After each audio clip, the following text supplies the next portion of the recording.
Well, joining me now to discuss the latest in crypto is Sean Stein Smith. Sean is an assistant professor at Lehman College in New York City. Sean, thank you for joining us again. Excellent. Happy to be here. Thank you. So let's start with the Colonial Pipeline and the returned crypto ransom. Why did that news rattle Bitcoin and in turn the rest of the cryptocurrencies so much? I would say that whole connection between the pipeline being held ransom and the whole conversation on how that Bitcoin actually got returned is actually based on a misunderstanding as to what actually happened, right? Because obviously there is a whole bunch of ongoing conversation right now. Was Bitcoin hacked? Was the Bitcoin blockchain hacked? It was not, right? The FBI got access to the private keys or the passwords of those hackers via a non-blockchain computer server, and then via those passwords got the actual Bitcoin back. So there has been quite a bit of, I would say, agita, heartburn going on because of the possibility of that pipeline being linked to a Bitcoin hack, but didn't actually happen. I mean, you did see blood pressure going up around the world for a lot of these Bitcoin people. A lot of people concerned there. And then when you see the volatility still, what else do you think might be affecting cryptocurrency's value? And how long do we expect this downward pressure to continue?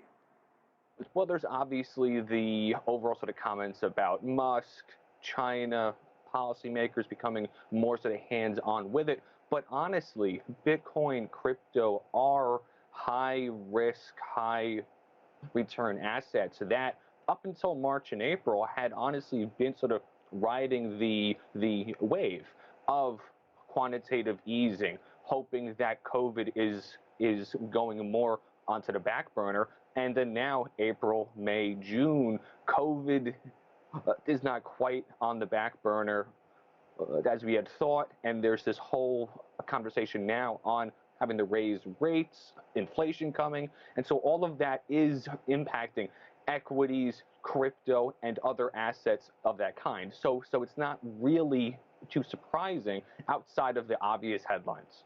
Now, although government's still trying to figure out regulation on this, on Tuesday, the IRS Commissioner asked Congress for access to user data and more authority to regulate. What's your reaction to this? And how is the cryptocurrency industry preparing for greater regulation?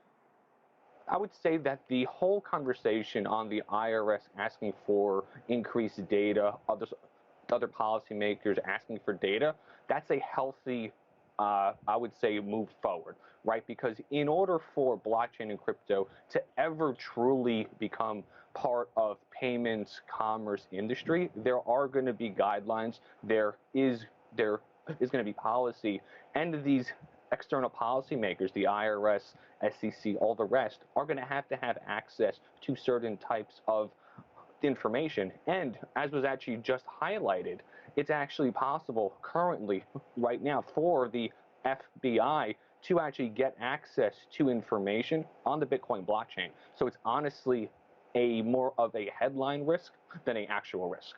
Now, something else people talk about a lot, of course, Bitcoin mining. We saw that Elon Musk tweet about the environment and that's why he was pulling it from Tesla. But what does the process actually involve, and why has it become such a concern for countries? Sure. So the whole conversation on the whole Bitcoin mining, it's honestly been a conversation, I would honestly say, since about 2015. So it's kind of odd that really just during the last few months, it's now back on the hot topic list. But honestly, in order to mine any Bitcoin, it's basically a hardware race between different miners, be they individuals or pools, to try to solve a hard math problem to earn or to try to unlock or try to add a new Bitcoin into the overall ecosystem. And so all of that takes hardware, software, power. And so as the interest in Bitcoin has increased, the hardware, software, power used has also increased. And so all of that is the main driver under this whole conversation on, is it good for the overall ecosystem? Right. And just very quickly, we have China's mining crackdown and the country's overall position on crypto. And then you have countries like El Salvador and Paraguay who want to make it legal tender. Why these opposing views, you think?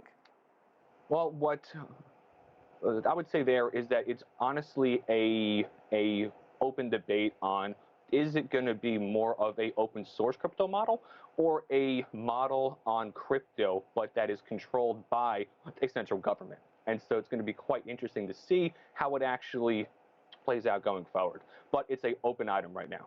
All right. Thank you as always. Sean Stein Smith there, assistant professor at Lehman College in New York.